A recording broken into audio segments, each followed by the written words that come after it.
হরে কৃষ্ণ। ভৈমী জয়া একাদশী মাঘ মাসের শুক্লপক্ষী একাদশী। এই মাহাত্ম্য আপনারা ভক্তরা মাতাজিরা আজ নিষ্ঠার সাথে শ্রবণ করুন।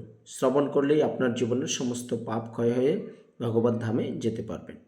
এখন শুরু করছি আমরা ভৈমী জয়া একাদশীর মাহাত্ম্য। মাঘ শুক্লপক্ষী আর জয়া একাদশী ব্রত মাহাত্ম্য ভবিষ্যতের পুরাণে যুধিষ্ঠির শ্রীকৃষ্ণ সংবাদে বর্ণিত আছে। শ্রী গরুড় পুরাণে মাঘ মাসের শুক্লপক্ষী একাদশী তিথিকে ভৈমী একাদশী নামে অভিহিত করা হয়েছে। কল্পান্তরে বিভিন্ন পুরাণে বিভিন্ন নাম দেখা যায়। পদ্মপুরাণ অনুসারে জ্যৈষ্ঠ মাসের শুক্লপক্ষী একাদশীর নামই পাণ্ডবা নির্জলা বা ভীমসেনী ভৈমী একাদশী। তো যুধিষ্ঠির বললেন, হে শ্রীকৃষ্ণ, আপনি কৃপা করে মাঘ মাসের শুক্লপক্ষের একাদশী সবিশেষ বর্ণনা করুন। তো শ্রীকৃষ্ণ বললেন, হে মহারাজ, মাঘ মাসের শুক্লপক্ষের একাদশী জয়া নামে প্রসিদ্ধ। এই তিথি সর্বপাপ বিনাশিনী, সর্বশ্রেষ্ঠা, পবিত্রা, সর্বকাম ও মুক্তি প্রদায়িনী। এই ব্রতের ফলে মানুষ কখনো প্রেতত্ব প্রাপ্ত হয় না। এই একাদশীর নিম্নরূপ উপাখ্যান বর্ণনা করছি। একসময় স্বর্গলোকে ইন্দ্র রাজত্ব করছিলেন। সেখানে অন্য দেবতারও বেশ সুখেই ছিলেন। তারা পারিজাত পুষ্প শোভিত নন্দনকাননে অপ্সরাদের সাথে বিহার করতেন। একদিন 50 কোটি অপ্সরা নায়ক দেবরাজ ইন্দ্র স্বেচ্ছায় আনন্দ ভরে তাদের নৃত্য করতে বললেন। নৃত্যের সাথে গন্ধর্বগণ গান করতে লাগলেন। পুষ্পদত্ত, চিত্রসেন প্রভৃতি প্রধান প্রধান গন্ধর্বরা সেখানে উপস্থিত হলেন। চিত্রসেনের পত্নীর নাম মালিনী। পুষ্পবন্তী নামে তাদের এক কন্যা ছিল।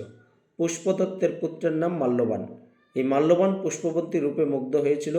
পুষ্পবন্তী পুনঃ পুনঃ কটাক্ষ দ্বারা মাল্যবানকে বশীভূত করছিল। ইন্দ্রের প্রীতি বিধানের জন্য তারা দুজনেই নৃত্যগীতের সে সভায় যোগদান করেছিলেন, কিন্তু একে অপরের প্রতি আকৃষ্ট থাকার উভয়ই চিত্ত বিভ্রান্ত হচ্ছিল। সেখানে তারা পরস্পরের কেবল দৃষ্টিবদ্ধ অবস্থায় দাঁড়িয়ে থাকল। ফলে গানের ক্রম বিপর্যয় ঘটল।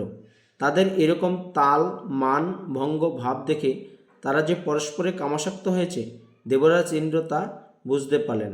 তখন ক্রোধবশে তিনি তাদের অভিশাপ দিলেন, রে মূঢ়, তোমরা আমার আজ্ঞা লঙ্ঘন করেছ, তোমাদের ধিক।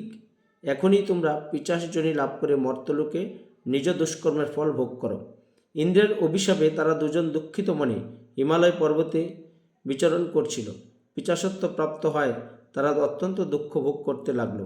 হিমালয়ের প্রচণ্ড শীতে কাতর হয়ে নিজেদের পূর্ব পরিচয় বিস্মৃত হলো। এইভাবে অতি কষ্টে সেখানে দিন যাপন করতে লাগলো। একদিন পিশাচ নিজ পত্নী পিশাচীকে বলল, সামান্য মাত্র পাপ করিনি, অথচ নরক যন্ত্রণার মতো পিশাচত্ব প্রাপ্ত হয়েছি।